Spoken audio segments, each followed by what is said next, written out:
Bonjour et bienvenue dans Scénographie des possibles. Le podcast qui interroge les créatrices et les créateurs d'espaces éphémères, aujourd'hui à l'heure du digital, de l'immédiat et du spectaculaire. Je m'appelle Clémence Chiron et aujourd'hui, je vous propose un épisode focus qui questionne les liens entre la scénographie et l'éco-conception. L'éco-conception, c'est quoi ? Eh bien, cela consiste à intégrer l'environnement dès la conception d'un produit ou d'un service, et cela lors de toutes les étapes de son cycle de vie. Cet épisode est le début d'une série qui va s'attacher à explorer les possibles qui existent aujourd'hui entre les démarches éco-conçues et les créations scénographiques. Comment concevoir l'éphémère durablement ? C'est une question de plus en plus présente dans nos pratiques. Et les réponses peuvent être floues, onéreuses ou chronophages quand nous n'avons pas encore les outils ou les méthodes appropriées à proximité. Heureusement, aujourd'hui, les regards changent et les initiatives se développent partout en France et ailleurs. Alors, quelles sont les solutions ? L'éco-conception, c'est aussi pour moi de belles rencontres et une économie circulaire propice à l'échange quel qu'il soit, celui des matériaux, des bonnes pratiques, de savoir-faire, d'envie, de projets, etc. L'agriculture a 20 ans d'avance sur la culture. Et donc, quand je vois l'état de l'agriculture aujourd'hui, je me dis, qu'est-ce que je peux faire moi de mon côté au niveau de la culture ? Dans cet épisode, j'ai le plaisir d'accueillir Damien Forger, le cofondateur de la ressourcerie culturelle à Montaigu, en Vendée. Là-bas, l'équipe collecte, valorise, mutualise, réemploie le matériel et les objets ou matières issus du milieu culturel. Vous allez voir, il a un regard extrêmement efficace sur le sujet et il propose de nombreuses pistes concrètes. C'est parti et bonne écoute. Bonjour Damien, merci de me recevoir ici aujourd'hui à la ressourcerie culturelle à Montaigu en Vendée. On est à peu près à une demi-heure de Nantes. Ouais, c'est ça, ouais. 1h30 d'Angers, 1h30 de La Rochelle. On va dire que c'est ça. C'est à peu près ça. Bon, alors comment ça s'est créé rapidement la ressourcerie culturelle ? D'où ça vient cette idée-là ? L'idée vient on l'a créée il y a 3 ans, au tout début, à travers une étude qu'on a amenée avec l'ADEME et Terra. L'idée c'est venu de moi je milite dans le milieu culturel depuis 30 ans. On n'est pas fous, on voit tous ce qui se passe dans le milieu culturel, donc le gâchis, les décors qui se montent, qui se balancent, beaucoup d'argent subventionné donc pour investir, et puis ensuite pas trop de mouvement de flux quoi. Et bon, moi j'ai milité dans le milieu culturel un peu dans des projets alternatifs, plus do it yourself, des choses comme ça. Et à un moment, dans un moment de ma vie où j'avais une petite pause de militant, j'avais été voir la ressourcerie du spectacle à Vitry-sur-Seine, qui font ça depuis un peu de temps. Et je me suis dit, tiens, je m'ennuie, leur idée elle était super, on va essayer de la mettre en place en région Pays de Loire. Ok, donc c'est de là qu'est partie la ressourcerie. Vous parlez du modèle de la CUMA aussi, donc la coopérative d'utilisation du matériel agricole. Quel est l'intérêt d'utiliser ce type de modèle-là dans le milieu culturel ? Alors, je ne sais pas s'il y a un intérêt, mais c'est que moi, juste avant ma petite pause où je m'ennuyais pour lancer le projet, j'étais salarié agricole. Donc et puis, je suis fils d'agriculteur. Donc, j'ai toujours vu mon père dans des coopérations, travailler dans les coopérations et tout ça. J'ai toujours trouvé que c'était hyper intéressant. Et puis que c'était une bonne excuse pour faire ensemble les choses. Donc c'est quelque chose qui est en moi, de toute façon c'est dans les gènes. Donc je peux pas faire autrement que créer dans le milieu culturel en me disant ça peut s'adapter. Parce que à chaque fois que j'ai comparé, j'ai toujours vécu dans le milieu culturel en tant que militant, et puis en faisant des parallèles entre l'agriculture et la culture. Et je le dis souvent. Pour moi, quand je fais ce parallèle depuis 30 ans, l'agriculture a à peu près une vingtaine d'années d'avance. Ça s'est professionnalisé beaucoup. Nous, la professionnalisation de la culture, c'est dans les années 80, 90 même. Avant, c'était les Duc Pop qui généraient tout ça.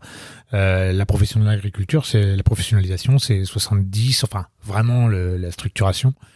Donc, l'agriculture a 20 ans d'avance sur la culture. Et donc, quand je vois l'état de l'agriculture aujourd'hui, je me dis, bon, qu'est-ce que je peux faire, moi, de mon côté, au niveau de la culture? Dans quel sens elle a 20 ans d'avance, alors? Sur son échelle. La professionnalisation, vivre de l'agriculture, on a démarré beaucoup plus tôt.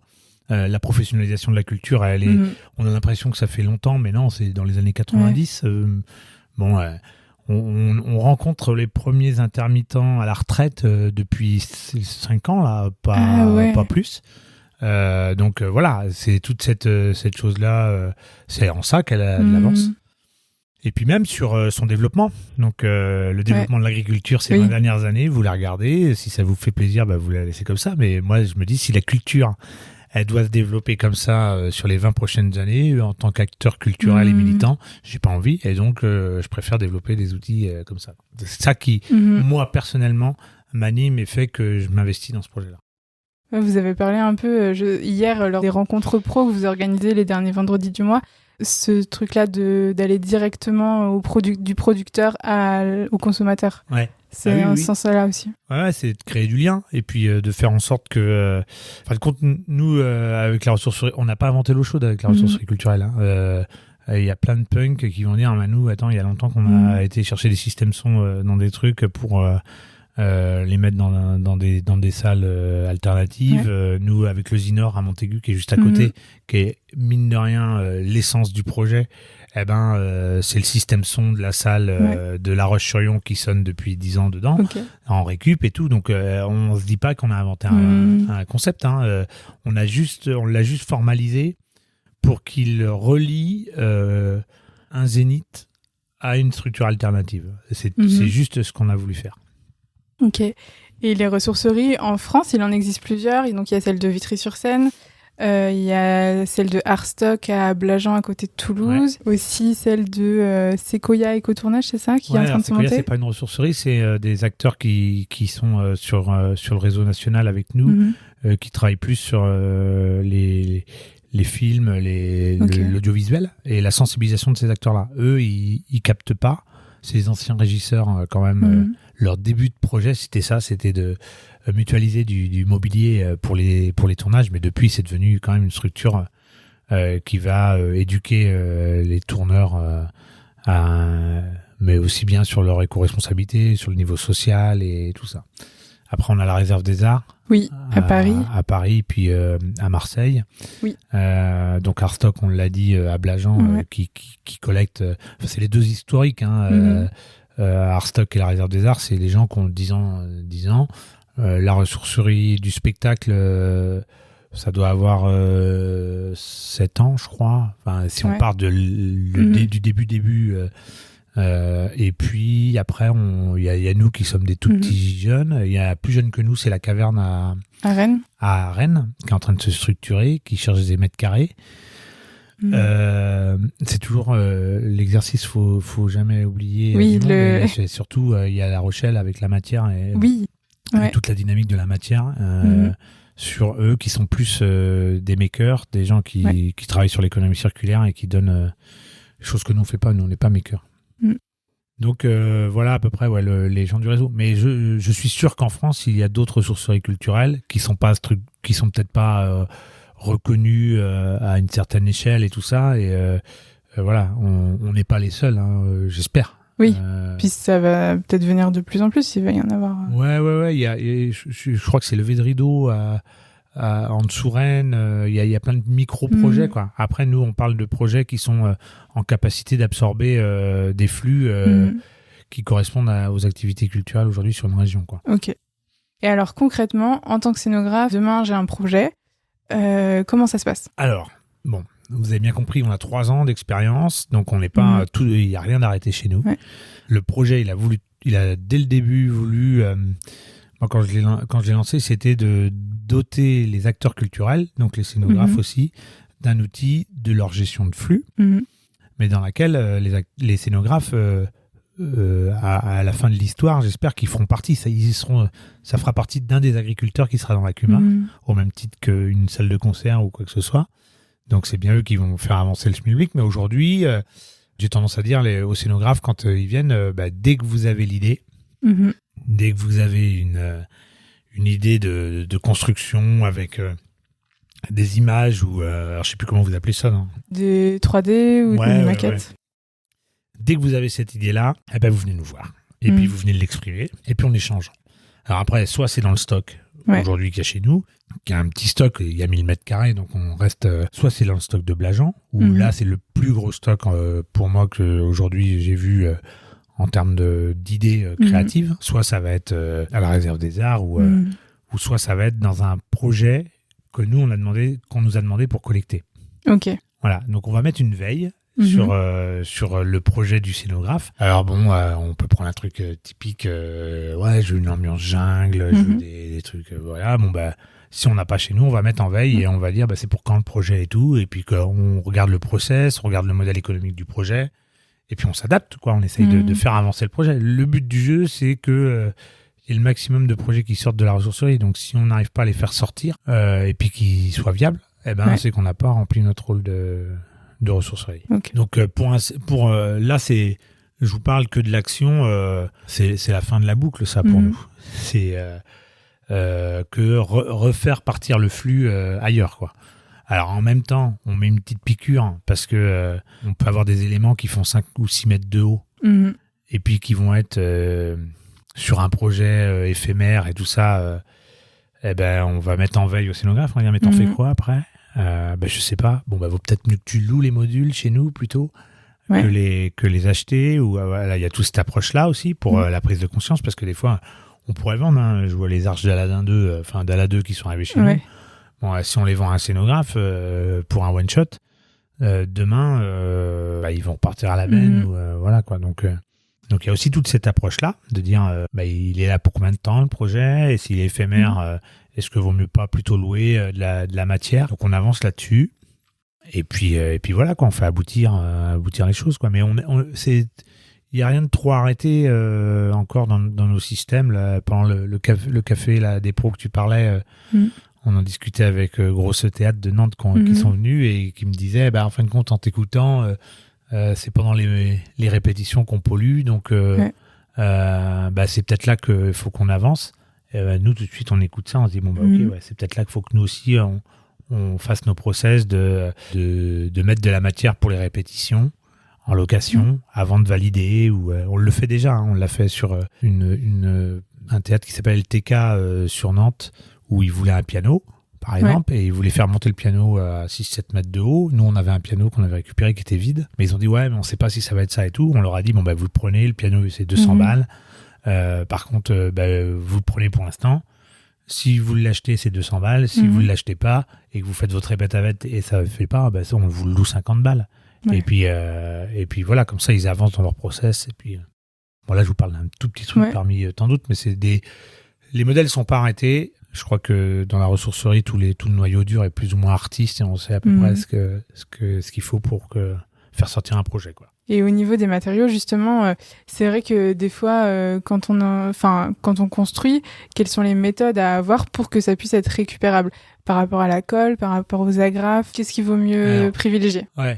Alors moi, je suis pas scénographe. C'est bien pour ça que on s'entoure de personnes comme Lise avec Menu Détail ou qui sont dedans, qui sont les mains dans le cambouis, puis qui nous font les retours en disant donc aujourd'hui sur certains process, sur certains clients qu'on a pu faire avancer, on leur dit si vous collez, parce que on va pas rentrer dans leur process, mais si vous collez, faut savoir que vous réduisez la réemployabilité du produit de plus de 40%, enfin 50% même.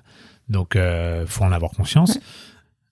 Si tous les gens qui mettaient des agrafes pour accrocher des tissus dans l'événementiel, ils devaient les enlever, je suis sûr qu'ils en mettraient beaucoup moins.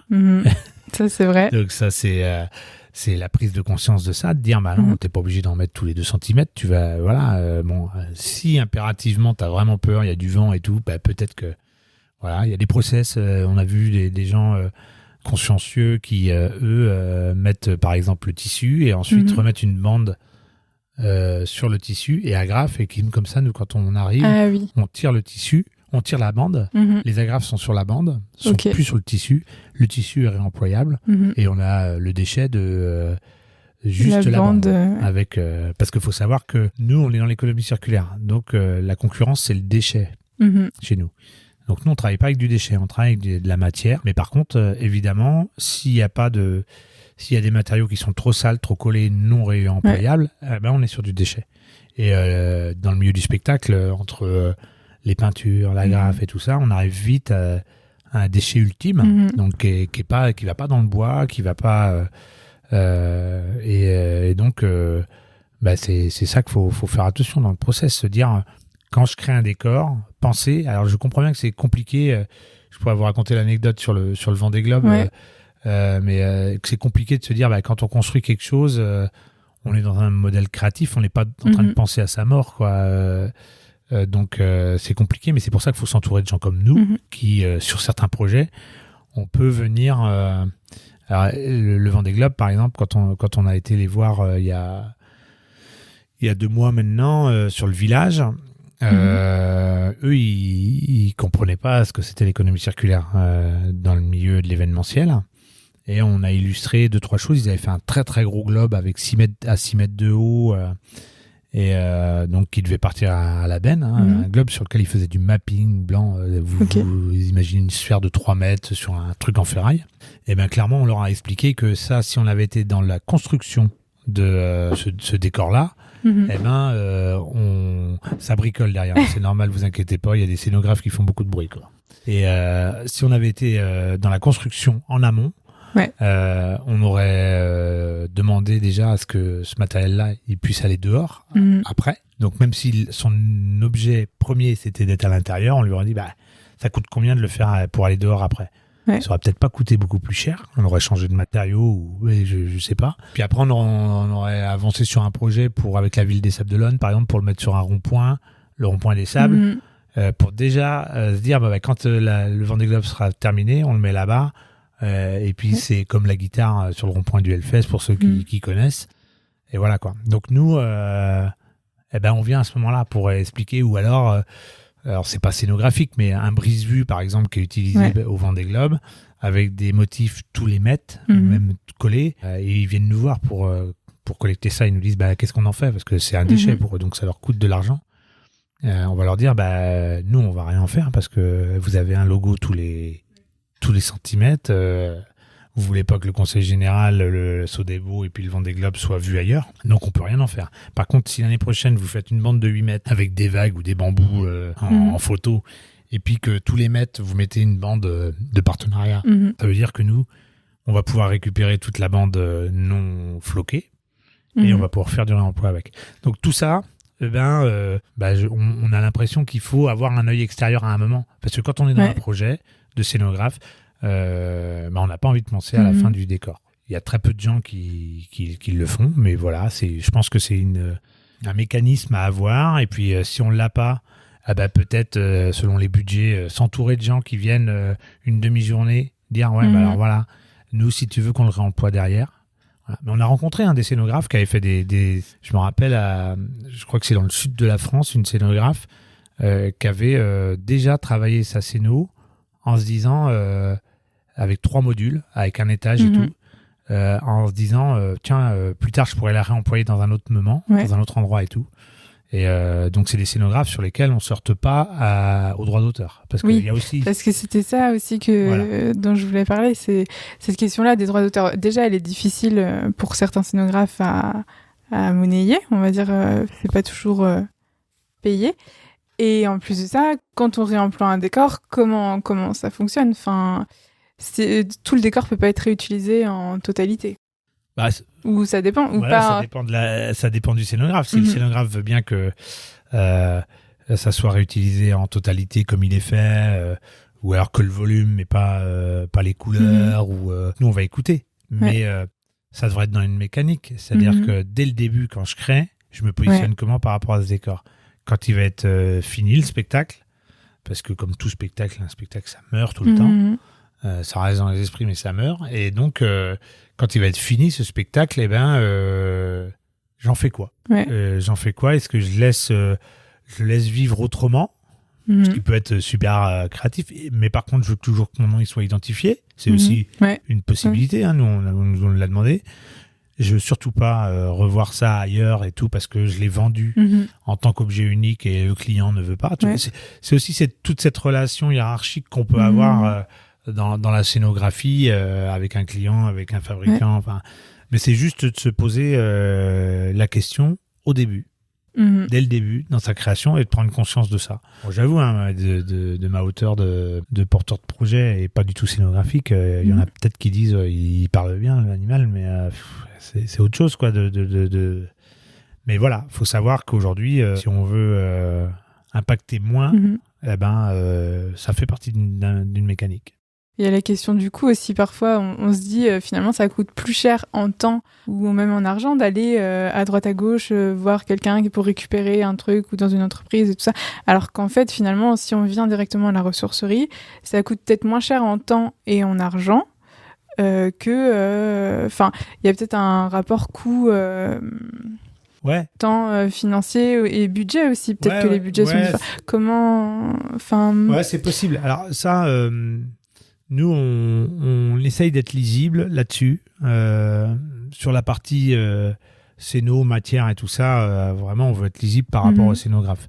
C'est la difficulté parce que, je vous l'ai dit au début, on fait un projet pour le secteur culturel, mais il y a plein de scénographes qui me diraient attends, Damien, là-bas, dans l'entreprise, il y a du bois et tout. Mais là, c'est pas le secteur culturel. Donc, on va pas aller là-bas. C'est pas notre merde, ils vont se démerder. Enfin, moi, c'est le petit truc qu'il faut pas qu'on balance, c'est que oui, le milieu culturel est très créatif et peut transformer un déchet industriel en œuvre d'art ou en quoi que ce soit. Mais attention, c'est trop facile pour le milieu industriel de s'entourer des créatifs pour la transformer. Il faut aussi qu'ils prennent conscience du truc. Donc moi l'objectif, c'était ça. Un boulanger, il gère son emballage de baguettes et tout. Ça le regarde s'il veut mettre un emballage autour de sa baguette. Nous, le milieu culturel, on réfléchit sur notre déchet, sur notre but. On se dote d'un outil. Alors, je dis pas qu'il y a que nous qui s'en dotons. Station-service, il y a d'autres ressourceries qui le font super bien. On se dote d'un outil pour gérer ces flux-là. Et puis comme ça, nous, on sait que notre secteur culturel, il est droit dans ses bottes, quoi. Donc, ça, c'est un truc aussi qui était le fil rouge dès le début, quoi. Dès le début. Il fallait absolument qu'on ne déborde pas. Même si il y a des scénographes qui nous le disent. Ouais, j'ai vu ça là-bas et tout. Ouais, c'est ça. Moi, ça me pose question parce que je me dis, par exemple, il peut y avoir des chutes de cuir ou des chutes des tasseaux qui peuvent être intéressants. Et du coup, le milieu de la culture est de plus en plus transversal aussi. Il y a des ponts qui sont faits. Du coup, c'est vrai, jusqu'où on va c'est la question. Jusqu'où on va. Par exemple, je vais prendre l'exemple de station-service avec Philippe qui avait un projet. Donc à Nantes. Ouais, à Nantes. Qui est pareil, qui est dans les vieux dinosaures, qui est là depuis très longtemps, qui avait un projet créatif, qui l'est toujours d'ailleurs. Mais moi, c'est on va dire que c'est un peu mon modèle parce que même si le boulot qu'ils font il est énorme, c'est pas ce qu'on veut faire. Nous, on veut le faire sur le secteur culturel. Alors, c'est du démantèlement de décors, donc c'est aussi former des techniciens, c'est de se dire oui, il y a des intermittents du spectacle, et oui, parce que oui, on peut transformer, aller collecter des décors avec des intermittents pour revaloriser de la matière, c'est un nouveau métier, il faut que le Sympaz et tous ces organismes qui nous aident à déclarer des intermittents prennent le dossier en main, parce que ça fait partie des choses, quoi. Parce qu'aujourd'hui, faut qu'on s'empare de ça dans le milieu culturel. Ouais. C'est obligatoire. Et par rapport à la question du non-feu, des normes sécurité et tout ça, comment ça se passe ? Il y a des PV que vous avez, des fois, pas toujours ça, c'est le dossier brûlant. On va dire que on va mettre à peu près 2 ou 3 ans à sensibiliser un acteur au réemploi. Ok. Sensibiliser un acteur au réemploi, alors quand je vous parle, c'est Opéra ou Le Grand T avec François et tout ça. Ça veut dire qu'on va leur dire, nous, les contraintes de réemploi, c'est que si le PV au feu, il ne suit pas le décor, on pourra pas le mettre, quand on va le collecter, on pourra pas dire oui, il est au feu. Alors que s'il y a une fiche technique du décor, avec, voilà, vous avez acheté du tissu inifugé neuf parce que voilà, vous le mettez dans votre fiche décor, voilà, et nous quand on le collecte, on a tout. Ouais. Et donc tout de suite on peut prouver qu'il est au feu. Au même titre que les premiers que Yann avec Artstock a sensibilisé, parce que c'est lui qui a démarré ce boulot-là, c'était sur la Fashion Week. Et alors tout est pas NIF encore, hein, il y a encore, mais eux ils étaient à des échelles où il y avait déjà beaucoup de marge de manœuvre. Et aujourd'hui, on a tous les PV d'un défilé de mode. On a des matériaux vissés et plus collés. Oui. Voilà, mais ça prend 3 ans en fin de compte, parce que en plus on est dans l'événementiel, donc souvent on réfléchit 1 an pour l'année d'après ou pour l'année, mais voilà, donc le temps de. Mais ça c'est quelque chose à mettre en place. Ouais. Obligatoirement, de se dire bon bah voilà, je fais un petit cahier des matériaux que je mets dans mon décor, et puis je le joins à mon décor et il suit la vie de ce décor, comme ça quand une ressourcerie le collectera, il aura toutes les données. Alors, même les données de force, en fin de compte. Aujourd'hui, nous, on bosse avec le Grand T qui sont déjà très, très sensibilisés à cette action-là. Parce que Franck, le directeur technique, lui, voilà, enfin, même toute l'équipe là-dedans. Et donc, quand on collecte des choses, on les collecte avec les calculs de force et tout. Et là, ça vous change la vie dans le réemploi. Si vous avez le calcul de force d'une structure ferraille, vous pouvez la réemployer comme il faut, quoi. Ouais, ok. Et comment on fait pour pas devenir les éboueurs de la culture, justement ? Pour pas que tout arrive ici et qu'il y ait des choses qui soient pas forcément réemployables. Il y a des matériaux qui vont être plus demandés que d'autres, peut-être, ou... Ouais. C'est difficile parce comme on l'a dit, on veut faire un service pour les acteurs culturels. Donc, des fois, on va pas leur dire ouais, je vais te prendre ça, mais je vais pas te prendre ça. Donc, des fois, il faut faire l'offre de collecte globale et puis générer un déchet. Fin de compte, je pense que nous, sur notre activité de collecte, si on arrive à revaloriser, mettons, 60-70% du tonnage collecté, c'est bien, quoi. C'est déjà pas mal, quoi. Aujourd'hui, on y est à ça. Mais parce que peut-être qu'on a pris de la grosse matière et puis qu'on a fait attention à ça, quoi. Mais puis parce qu'on a peut-être dans nos stocks des choses qui vont pas trouver de vie dans les 3 ans qui viennent et qui seront un déchet. Mais plus on aura de clients, entre guillemets, plus on aura d'acteurs différents, parce qu'on a aussi beaucoup les agenceurs. Plus on aura de gens comme ça derrière, plus on aura de capacité à faire du réemploi dans toutes sortes de matières, quoi. Ouais. Est-ce que chaque élément retrouve une autre vie après, en fait. Ouais. Et les enjeux là à venir pour la ressourcerie aujourd'hui et les choses que vous voulez développer, vers quelle piste vous vous dirigez ? C'est de trouver un vaccin contre le Covid. Non, les enjeux, c'est le développement. Enfin, on était dans un incubateur là pendant 2 ans, qui est le Moulin Créatif, qui est le tiers-lieu aussi dans lequel on vit aujourd'hui. Et les enjeux, on vient de créer cette association. Donc, c'est de faire rentrer des adhérents à l'intérieur maintenant, parce qu'on n'a pas d'adhérents, on n'a pas voulu y aller tout pendant qu'on n'était pas lisible pour les adhérents. Donc, ça y est, on l'est. Donc, combien ça coûte, par exemple ?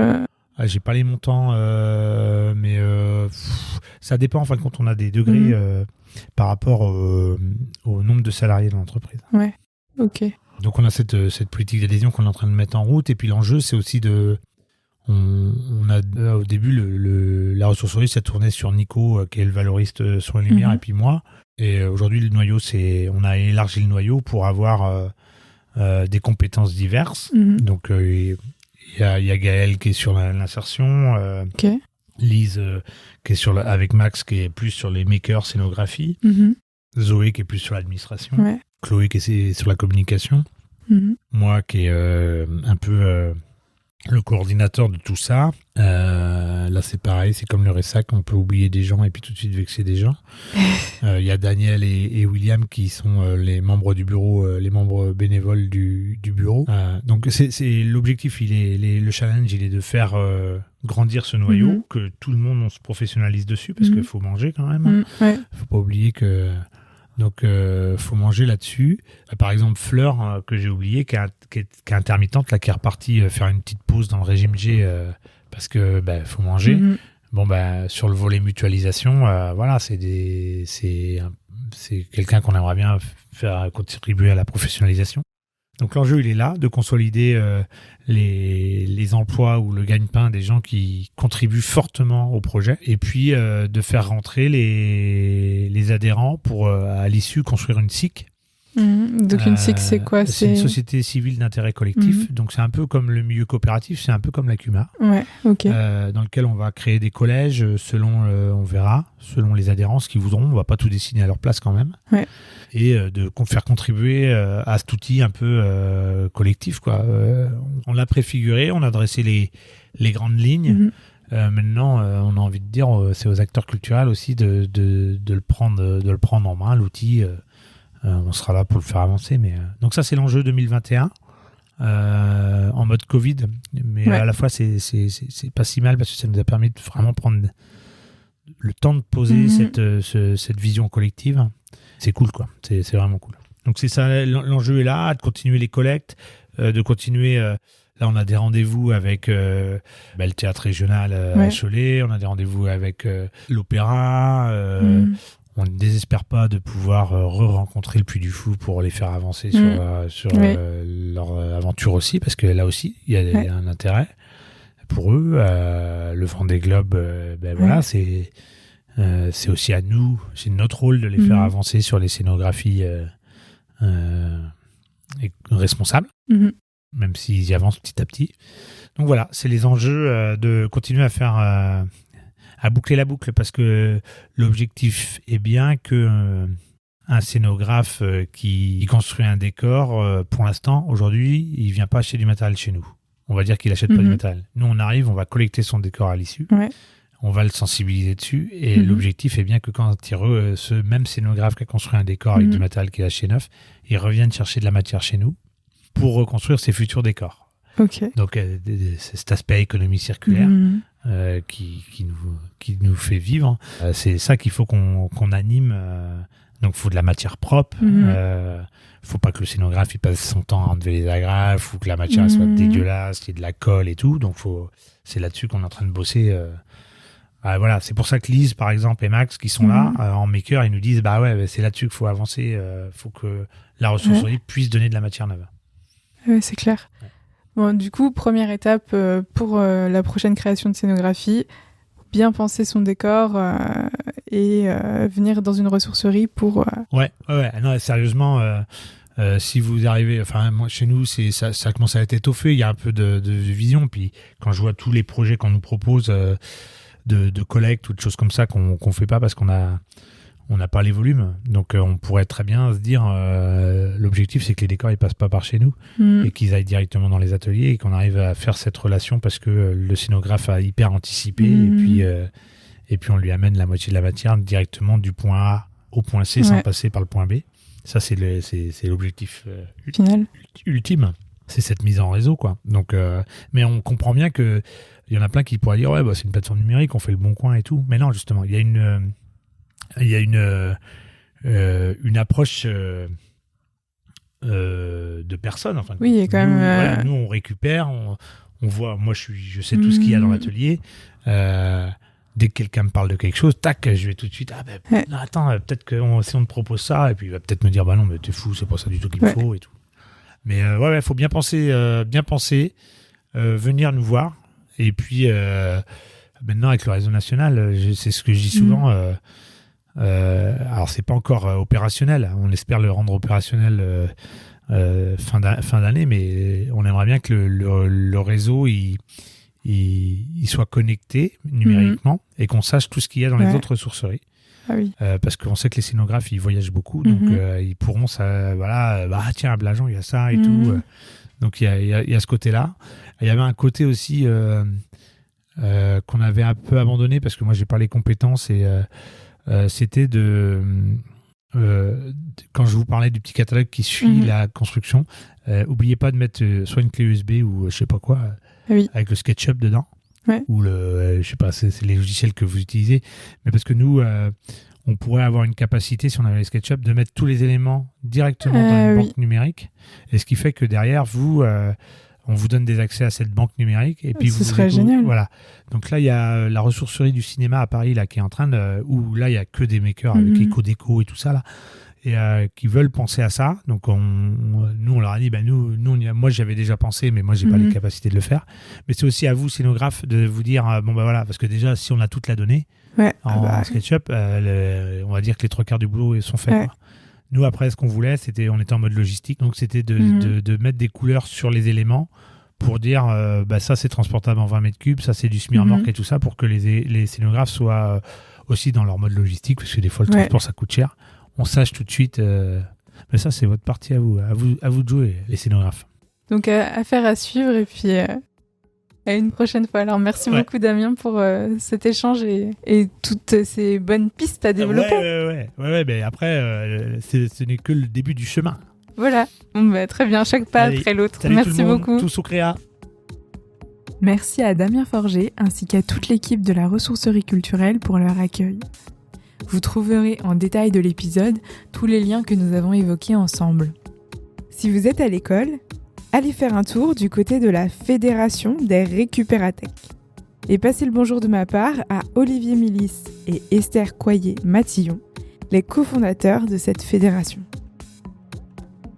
Merci d'avoir pris le temps d'écouter cet épisode jusqu'à la fin. J'espère qu'il vous a plu. Si c'est le cas, parlez-en autour de vous, faites-moi vos retours et laissez des étoiles sur Apple Podcast. Ça capte l'attention des algorithmes et ça donne de la visibilité à ce travail. La musique est de Anna Lamsous. À bientôt pour la suite.